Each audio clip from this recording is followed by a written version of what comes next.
bom nós estarmos juntos. Nós estamos a percorrer aqui estes 3 dias. Eu estava aqui a falar com o Senhor e a lembrar-me, não é? Que não é uma meta. Este aqui não é a meta. Para muitos é um ponto de partida. Para outros é um ponto de recolha, não é? Quando nós estamos a fazer aquelas corridas de estafeta e chegamos a um ponto de recolha para tomar ali mais umas calorias para poder seguir em frente. Então este tempo de partilha que nós temos feito durante este fim de semana não está a terminar aqui. Ele é apenas um momento de impulso para as nossas vidas na área espiritual, na área da relação da igreja. Então a Igreja de Cristo está junta. Hoje aqui eu costumo dizer, né, estão 2 lugares de culto juntos. Eu não chamo igrejas, porque só há uma. Então é 2 lugares que se juntam em nome do Senhor para cultuar, um em Caldas e outro aqui no Livramento, e que hoje, neste fim de semana, têm estado a celebrar essa vida que o Senhor Jesus está a provocar e a promover em nós. Mas não está só a promover em nós. Ele está a promover através de nós. E nós hoje vamos falar sobre isso. O Tiago estava aqui na guitarra, ele já falou um pouco sobre o nosso retiro, aquilo que é o awaken, é que desperta. E nós tivemos aqui 3 palavras. Eu gostava da ajuda dos jovens. 3 palavras que vieram ao nosso encontro durante estes 3 dias. Quais são? Vocês entenderam? Ouviram 10, não foi? Então vai, eu digo, a primeira. Perceberam? Para. Eu vou traduzir. Ok? A segunda. Ouviram? Era mesmo isso. Ouve. E a terceira. Perceberam? Desperta. Então, para, ouve, desperta. Não são palavras que se enquadram na nossa vida apenas no início da nossa salvação. Essa é a beleza da salvação, e aí também nós vemos expresso o amor de Cristo, porque Ele não nos encontra apenas no início. Ele é antes do nosso início. Porque Ele já nos ama antes de nós entendermos. Então o amor de Cristo está expresso desta forma. Ele ama-nos antes. Mas é interessante porque este para, ouve e desperta acompanhar-nos-á sempre na vida cristã. E a palavra salvação quer dizer isso mesmo. Não é um dia que nós aceitamos Cristo. Esse é o dia em que os nossos olhos se abriram e nós ficamos tão gratos porque Deus veio ao nosso encontro.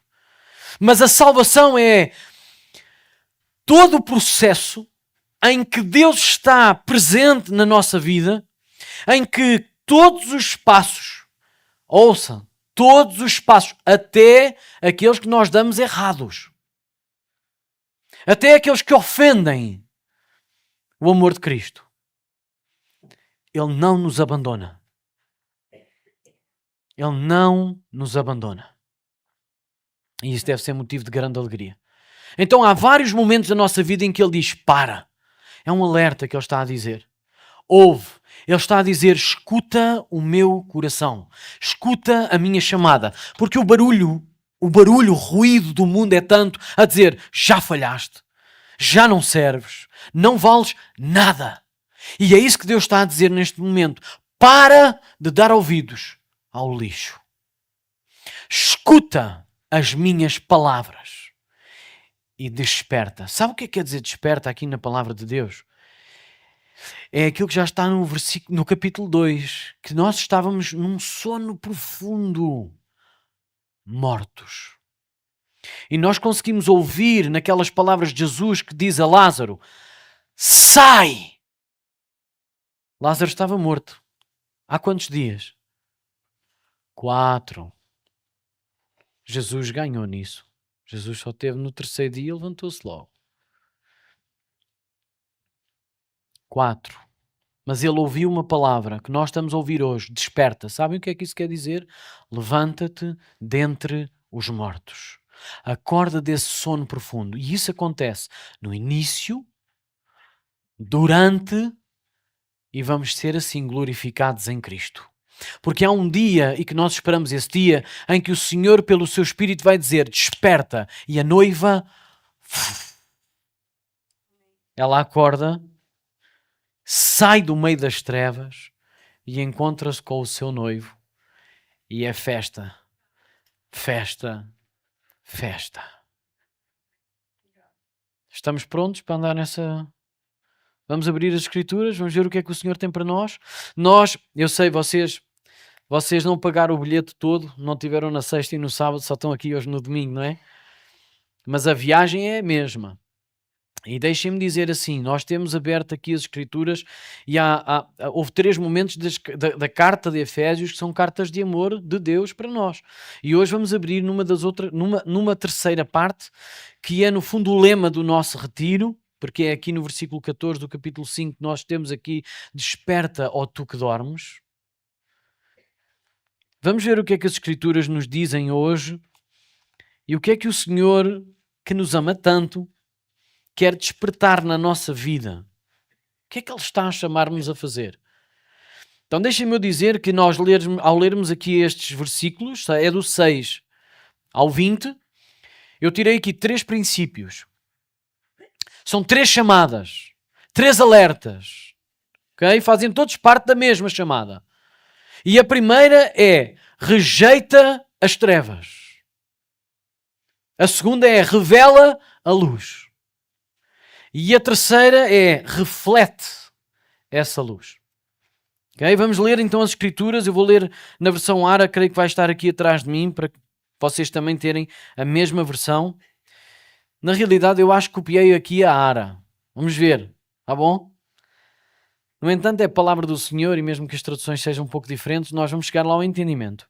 Diz assim a palavra do Senhor: ninguém vos engane com palavras vãs, porque por essas coisas vem a ira de Deus sobre os filhos da desobediência. Portanto, não sejais participantes com eles, pois outrora éreis trevas. Porém agora sois luz no Senhor. Andai como filhos da luz, porque o fruto da luz consiste em toda a bondade e justiça e verdade. Versículo 10. Provando sempre o que é agradável ao Senhor. Deixem-me repetir este versículo. Provando sempre o que é agradável ao Senhor. E não sejais cúmplices nas obras infrutíferas das trevas. Antes, porém, reprovai-as. Porque o que eles fazem em oculto, o só referir é vergonha.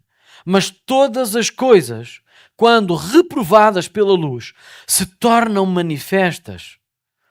Porque tudo que se manifesta é luz. Pelo que diz: desperta, ó tu que dormes, levanta-te de entre os mortos, e Cristo te iluminará. Portanto, vede prudentemente como andais, não como néscios, e sim como sábios, remindo o tempo, porque os dias são...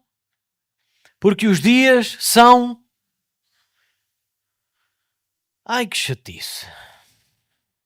Ainda bem que se não fui eu que disse, foram vocês. Por esta razão, não vos torneis insensatos, mas procurai compreender qual a vontade do Senhor.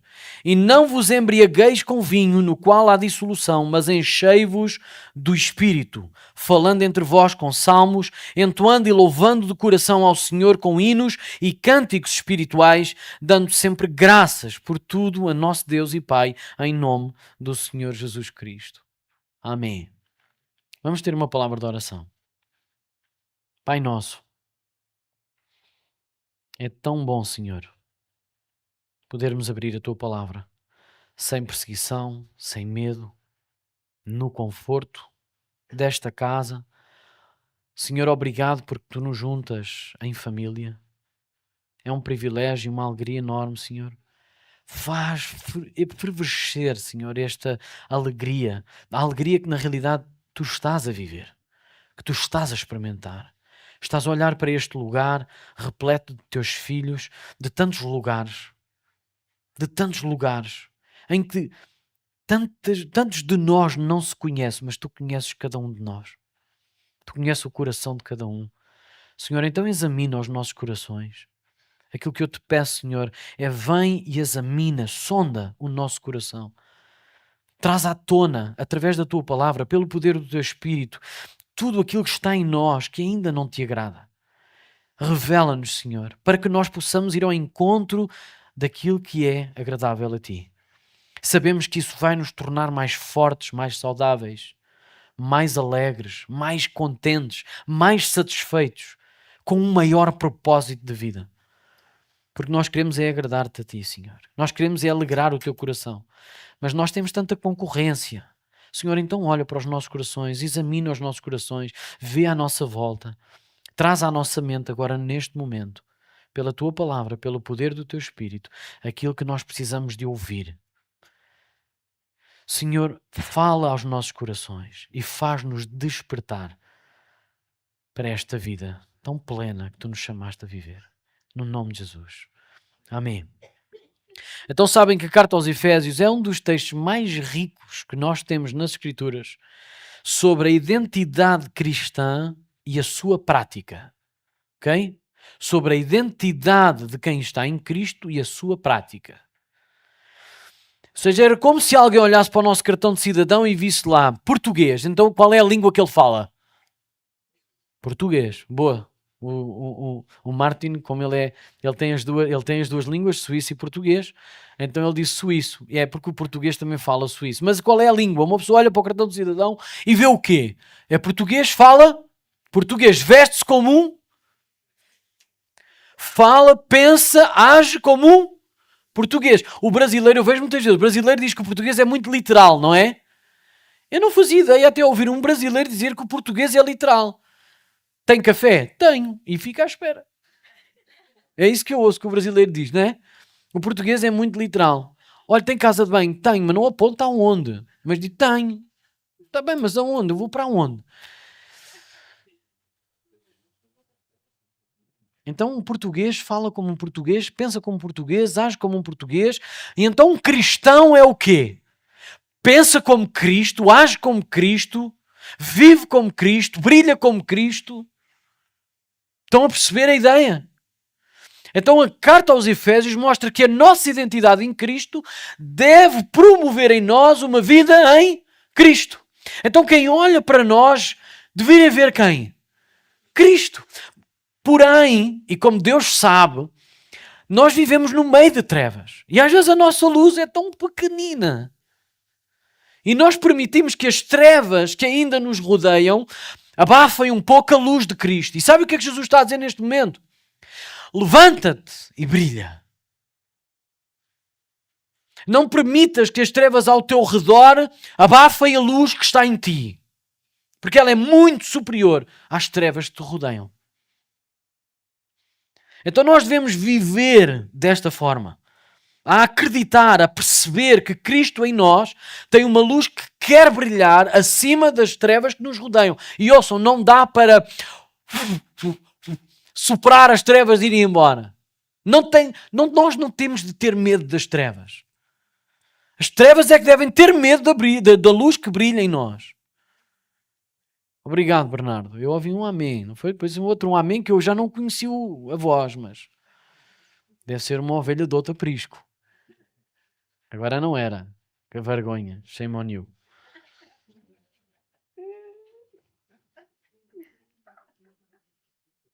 Então nos versículos 6 a 20 nós temos isto. Rejeita as trevas.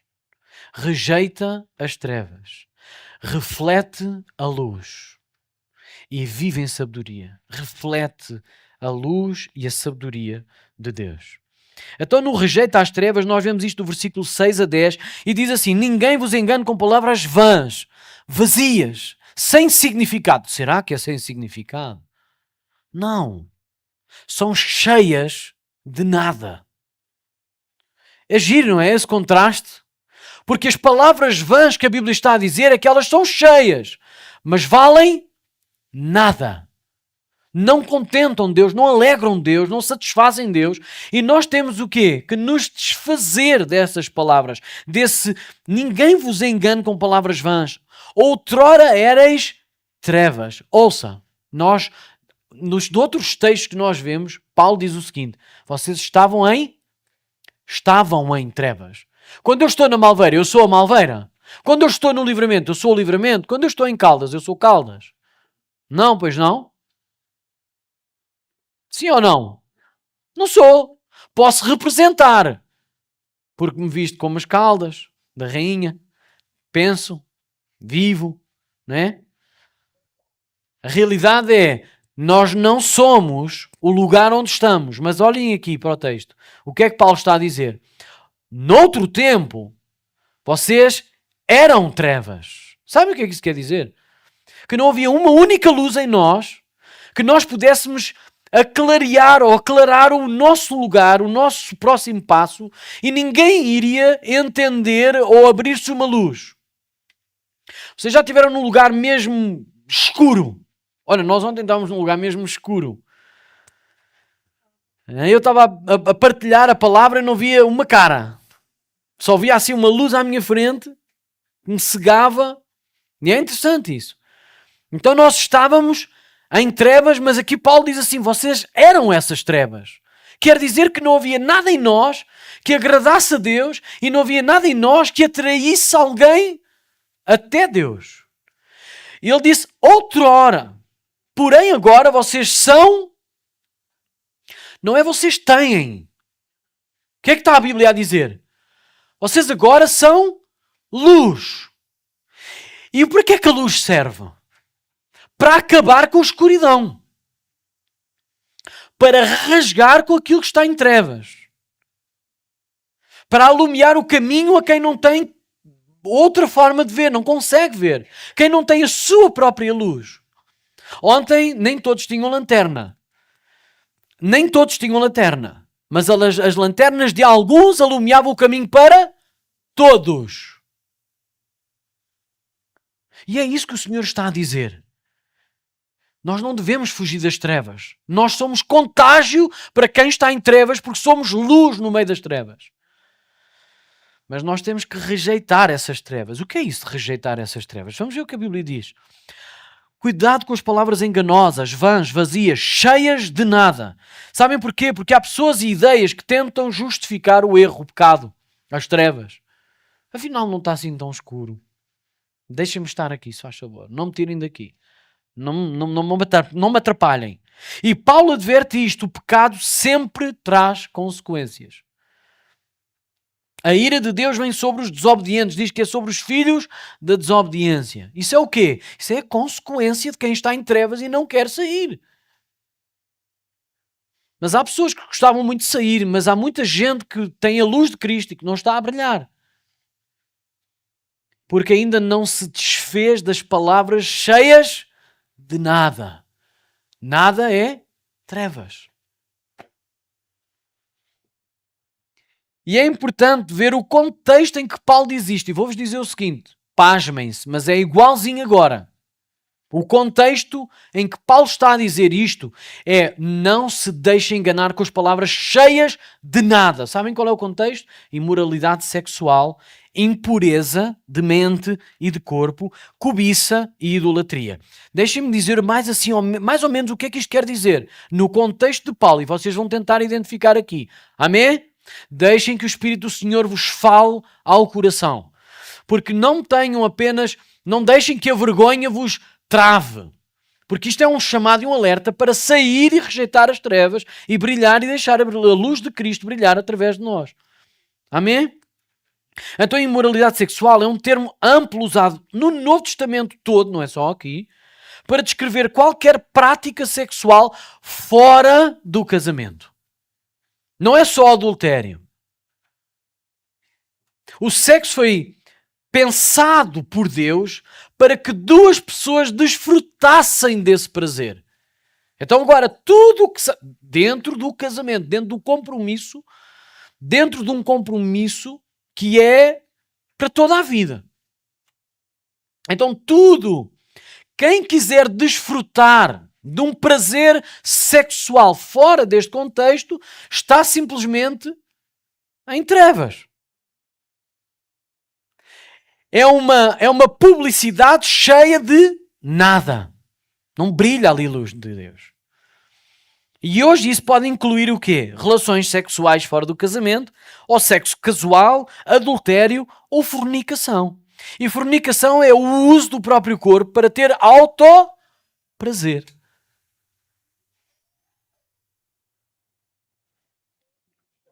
Pornografia e masturbação alimentada por fantasias. Este era o contexto de Paulo. E vocês devem estar a pensar, mas como é que ele sabe disto? O contexto de Paulo é igual ao nosso. Eles só não tinham, era um telemóvel e acesso assim. Mas ele estava a falar para gregos. Ele estava a falar para gente que tinha cultos em orgias. Eles cultuavam através do sexo também. Nós pensamos assim, mas nós hoje temos mais acesso do que eles. Não, não tem. Porque se houvesse uma igreja onde houvesse orgias, o Estado ia lá, a polícia ia lá. Naquela altura era promovido pelas próprias autoridades. Então os crentes saíam da igreja e passavam por sítios repletos de gente em orgias. E eles tinham que rejeitar essas trevas, essas ideias do mundo que são cheias de nada. Prostituição, inclusive é digital, como o OnlyFans. Isto é mais para os jovens agora, o OnlyFans é uma prostituição digital. Conteúdos eróticos ou sensuais que estimulam o desejo impuro, exploração sexual ou uso do corpo como um objeto. Então isto é o contexto de Paulo. Faz algum sentido hoje? Isto é o contexto de Paulo. Faz sentido hoje? Claro, até o OnlyFans faz muito mais sentido hoje do que naquela altura, mas deixem-me dizer. Na altura não era o digital, era o físico, era ali. As cidades estavam repletas dessa imundícia e impureza sexual. Em essência, quando o sexo é separado do amor, da aliança e do respeito, ele torna-se imoralidade aos olhos de Deus. Então a impureza é o quê? É um conceito mais amplo, não se limita apenas ao sexo. Ele refere-se a qualquer tipo de sujeira moral ou espiritual, que na realidade vai contaminar primeiro o coração e depois vai se refletir no comportamento. Então, antes de nós chegarmos à pornografia, já o nosso coração foi contaminado com a impureza das trevas. O que é que Paulo está a dizer? Não se deixem enganar com palavras vãs, cheias de nada. Mas não é só palavra, é uma palavra ativa. Então, por isso nós estamos a pensar nisto. E hoje pode aparecer em pensamentos e intenções impuras, mesmo que não haja ato físico. A linguagem indecente, duplos sentidos, piadas obscenas, consumo de entretenimento que normaliza o pecado. Porque quando nós... Sabem, isto é cauterizar o pecado na nossa vida. Vemos uma vez, ficamos muito trêmulos, envergonhados. Vemos a segunda vez, já não temos tanto trêmulo disso, mas temos vergonha, não contamos a ninguém. À terceira vez, nem vergonha, já nem temos necessidade de dizer nada a ninguém. À quarta vez, é normal. E depois começamos a desculpar-nos de toda a gente faz. E o que o Senhor está a dizer através de Paulo aos Efésios e hoje a nós é: fujam dessas trevas. Eu estou a pertencer aqui um pouco mais nesta parte, porque aqui é: fujam das trevas, rejeitem as trevas para depois construírem o resto. A cobiça. O que é a cobiça? É o desejo insaciável de ter mais. Sempre. Nunca estamos satisfeitos. Seja dinheiro, poder, prazer, status, posição social, ou até mesmo pessoas à nossa volta. Nunca estamos satisfeitos. Isto é a cobiça, isto é uma coisa natural.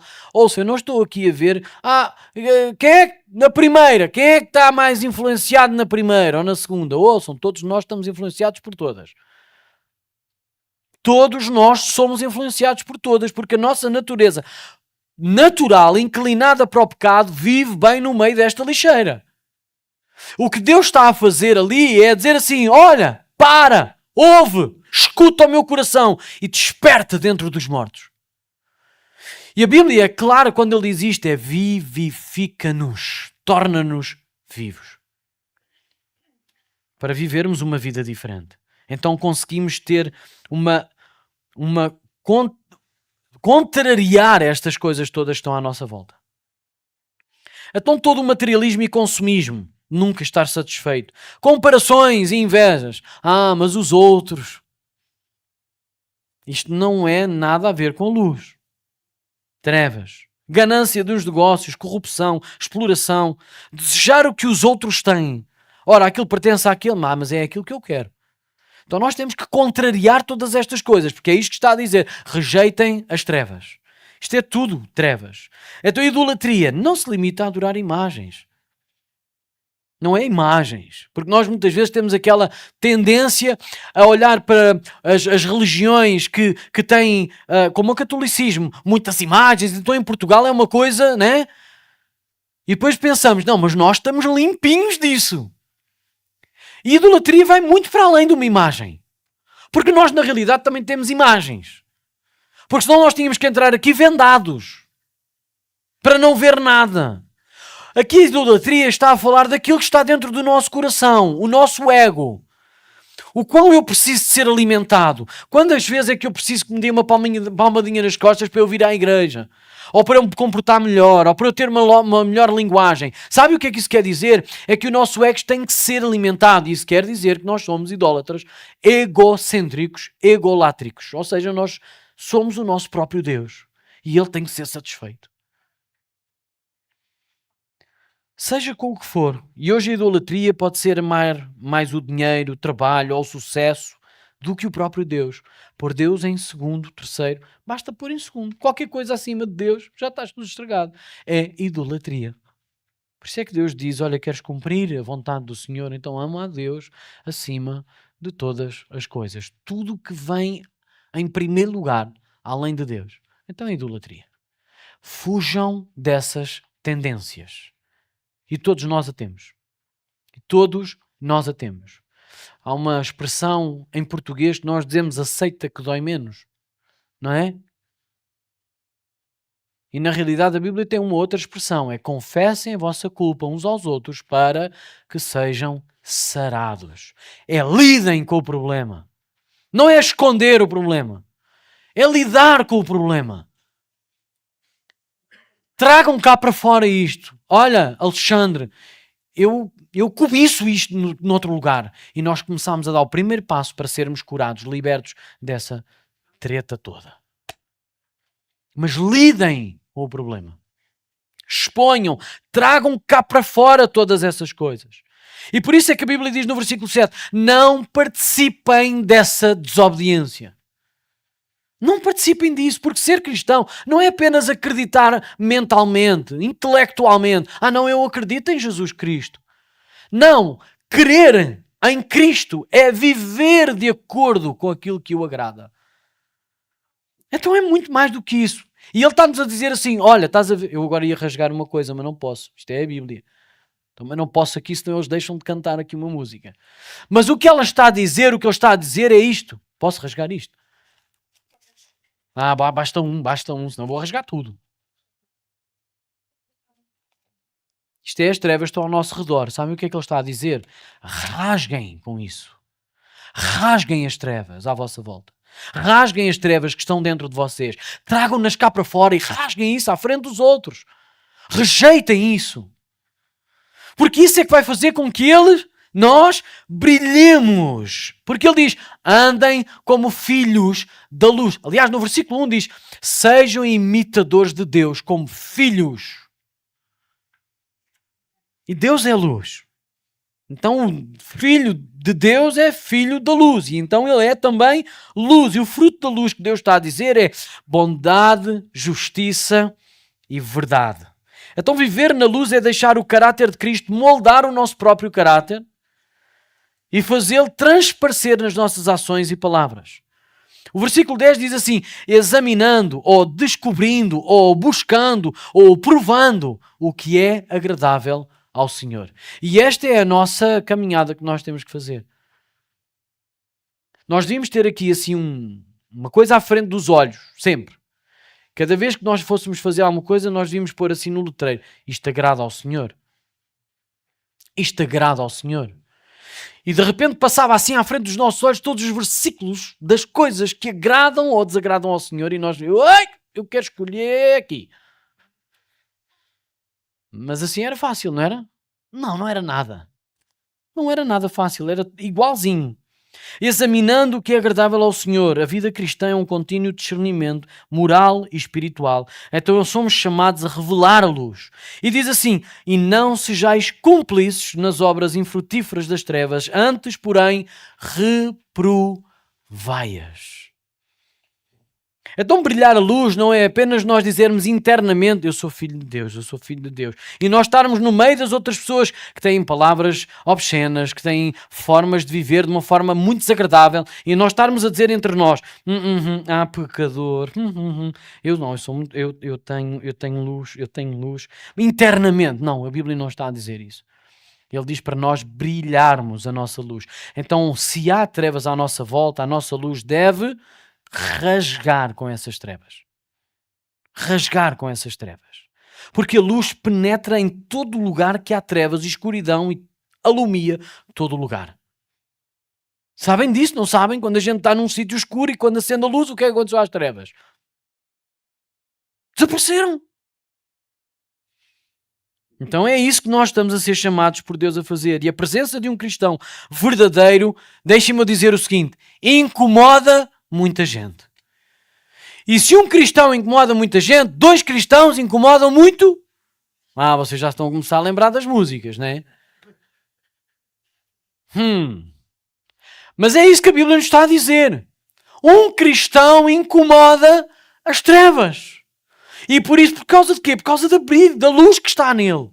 E se um cristão incomoda muita gente, dois cristãos incomodam muito mais. Então uma multidão de cristãos apagam toda a escuridão. Será que isso é... apagam a escuridão? Isso pode-se dizer. Rasgam com a escuridão. Fazem a escuridão desaparecer. Destroem a escuridão. Eu acho que é nesse sentido que o Senhor Jesus diz: a minha igreja está a marchar. Está a marchar. Ela está em andamento. Ela está em conquista contínua. E nem as portas do inferno irão prevalecer contra a marcha, contra a conquista da minha igreja. Então, enquanto os cristãos não tiverem a permitir que a sua luz brilhe, as trevas vão permanecendo. Não é dominando, é permanecendo. Porque quem está a dominar é Cristo. E quando a igreja se junta e começa a brilhar, ou seja, já não é só um ou dois, é uma multidão de gente a deixar brilhar a sua luz, então a conquista de Cristo torna-se presente na vida da igreja. E não é individualmente, porque a luz transforma. E ela, quando transforma, quando ela brilha, ela expõe o problema e ela cura. Por isso é que nós somos chamados a dizer ou ouvir: desperta, ó tu que dormes, levanta-te dentre os mortos e Cristo vai ser a tua luz. Será que é só para nós? Não. Porque se nós somos chamados para despertar no meio das trevas, então Deus quer alcançar à nossa volta. Então aqui é um chamado a avivamento pessoal e Cristo quer despertar a igreja desse sono espiritual para que volte a brilhar neste mundo escuro. E vocês é que disseram, eu não li essa parte. O tempo é... os dias são maus. Os dias são maus. E nós, qual é a nossa oração? Para que os dias se tornem bons? Não! Não! Nós temos de ser como os apóstolos. Os dias eram maus, era de perseguição. E Pedro e toda a igreja juntos, depois de serem chucoteados e serem ameaçados, o que é que eles disseram? Olha, Senhor, olha para as ameaças à nossa volta. Os dias são maus. Livra-nos disto tudo. Não! Estenda a tua mão e enquanto tu vais fazendo sinais, prodígios e maravilhas, dá-nos a nós a ousadia de continuarmos a pregar a tua palavra com toda a ousadia. Porquê? Porque eles tinham a intenção de ser luz no meio das trevas. Não era só de fugir dali. Ou ser livres dali. Não, era de transformar os outros. Libertar os outros. Então é refletir a luz da sabedoria de Deus. E diz assim: portanto, vede prudentemente como andais, não como necios, mas como sábios. Então diz: aproveitem bem o tempo, versículo 15 e 16. Ouçam, o mundo está cheio de distrações, porque os dias são maus. E cada oportunidade para fazer o bem, ela é um diamante. É preciosíssima. Não vivas no modo automático. Desperta. Vive com propósito. E para viver com propósito, nós temos de entender a vontade do Senhor. E é isso que diz no versículo 17. Para nós procurarmos com diligência, examinarmos o que é que agrada ao Senhor. O que é que vai agradar ao Senhor? A sabedoria bíblica não vem de inteligência humana. Porque senão todos os sábios do mundo eram crentes. Mas a Bíblia até diz que Deus confunde os sábios do mundo e Ele revela-se aos pequeninos. Então a vontade do Senhor, ela é expressa e ela é entendida numa inteligência sobrenatural, onde o Espírito do Senhor nos ilumina.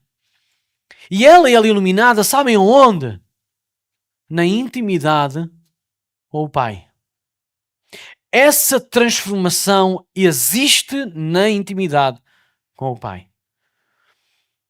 E quando nós nos dispomos a ter intimidade com o Pai, nós não só entendemos a vontade do Senhor, que é o versículo 17, mas no versículo 18 nós ouvimos isto: enche-te do Espírito do Senhor. Sejam cheios do Espírito do Senhor. Como é que nós somos cheios do Espírito do Senhor? Ouvindo-o e examinando o que lhe agrada. Ouvindo e examinando o que lhe agrada, nós somos cheios do Espírito do Senhor. E quando nós somos cheios do Espírito do Senhor, aquela dissolução, as divisões vão começando a ser rasgadas, saídas do nosso meio. Então o Espírito Santo não só é o combustível da vida cristã, mas ele é o elo que nos liga, que nos faz desenvolver. E ser cheio do Espírito não é um evento isolado, irmãos. Como a igreja há um tempo atrás acharia que era assim. Olha, hoje vamos pedir ao Senhor que nos sejamos cheios. Então hoje estávamos cheios. Na sexta-feira já estávamos vazios. Isto não é um tanque de combustível, irmãos. O Espírito do Senhor vive naquele onde Cristo habita no seu coração. Agora, na medida em que nós lemos, nos dispomos a ter intimidade com o Senhor, nós vamos começando a ser capacitados para viver nessa alegria. E dessa forma. E o resultado de uma vida cheia do Espírito Santo é louvor, salmodiando uns aos outros com salmos, hinos e cânticos espirituais, alegria, porque nós cantamos de coração ao Senhor.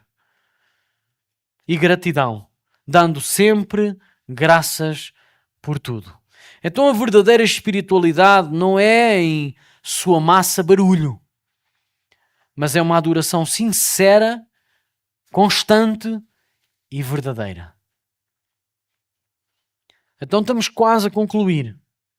Então em Efésios 5, de 6 a 20, ele é um chamado urgente para nós vivermos como luz em tempos difíceis, de trevas, tempos, dias maus. Então aquilo que nós somos chamados a fazer é rejeitar o engano, e não é só passivamente, é ativamente. Então rejeitar o engano e viver na verdade. Revelar a luz, ou seja, acenda a luz que está em ti. Testemunha de Cristo.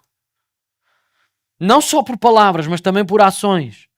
E depois então reflete a sabedoria, que é ser cheio do Espírito Santo. Como? Procura, examina nas Escrituras aquilo que agrada a Deus.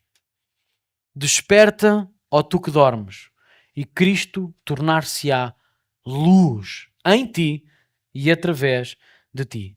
Então que o Espírito Santo reacenda em nós esta chama da santidade, para que nós sejamos luz no Senhor, em casa, na escola, no trabalho, em igreja. Reparem na preposição, não é na, é em. Enquanto vivemos igreja. É no trabalho, na escola, em casa, na família, tudo isso. Mas é a viver igreja. Que isso seja uma realidade. Então deixem-me eu pedir ao grupo de louvor que possa subir. Vamos curvar as nossas cabeças. Deixem Deixem que o Espírito do Senhor fale aos vossos corações. Eu no início, na minha oração, estava a dizer: Senhor, examina os nossos corações. Sonda o nosso coração. Examina, Senhor. E eu quero-vos dizer aqui 4 coisas. 4 coisas simples que vocês possam incluir nas vossas orações enquanto estão a pensar nisto, enquanto nós vamos refletir e adorar o Senhor. Aquilo que a Bíblia nos está a dizer hoje e pelo Espírito do Senhor é: examina hoje se há trevas toleradas no teu coração. Quais são estas trevas que nós falamos de que o teu coração tem tolerado? Não se dispersem, não se desatentem, mas perguntem isso ao Senhor. Senhor, examina o meu coração. O que é que eu tenho tolerado? Tudo aquilo que tu tens falado através das tuas escrituras. Não só hoje, mas durante o fim de semana. E agora, neste caso, mais os jovens. Senhor, ajuda-me a ser cheio do Espírito Santo. Senhor, transforma-me a mim, ao meu lar, ao meu redor, ao ambiente, e torna-me luz e louvor. Deus, ajuda-me a usar bem o tempo, porque eu quero viver com propósito eterno. Porque eu quero viver com propósito eterno. Muitas vezes nós questionamos ao Senhor: Senhor, qual é a tua vontade para a minha vida? E o Senhor já declarou em Miqueias 6:8, ele diz: olha, o Senhor já te declarou, ó homem, o que é bom e o que é que o Senhor pede de ti.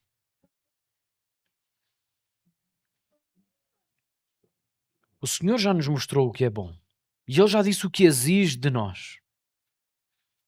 E o que Ele quer é que nós façamos aquilo que é direito, que é justo. Que nós amemos uns aos outros com uma dedicação sobrenatural e que vivamos em humildade, obediência ao nosso Deus. Isto é palavra do Senhor. Miqueias 6:8.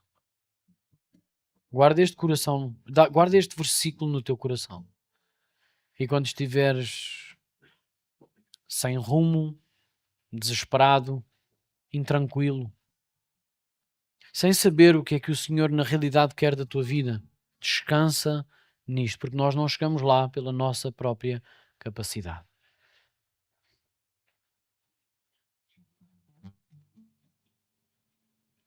Querido Deus e Pai, é com gratidão, Senhor, que nós ouvimos da tua palavra, cantamos o teu nome acerca da tua essência. Transforma-nos, Senhor. Ajuda-nos a parar para ouvir o teu coração. Desperta em nós, Senhor. Desperta em nós esta vontade sobrenatural de querer agradar-te acima de todas as coisas. Ajuda-nos a colocar-te em primeiro lugar. Porque nós não queremos mais dormitar, nem dar o testemunho de que estamos a dormir. Mas nós queremos brilhar. Brilhar, Senhor, a tua luz que está em nós, que brilhe à nossa volta. Amém. Amém.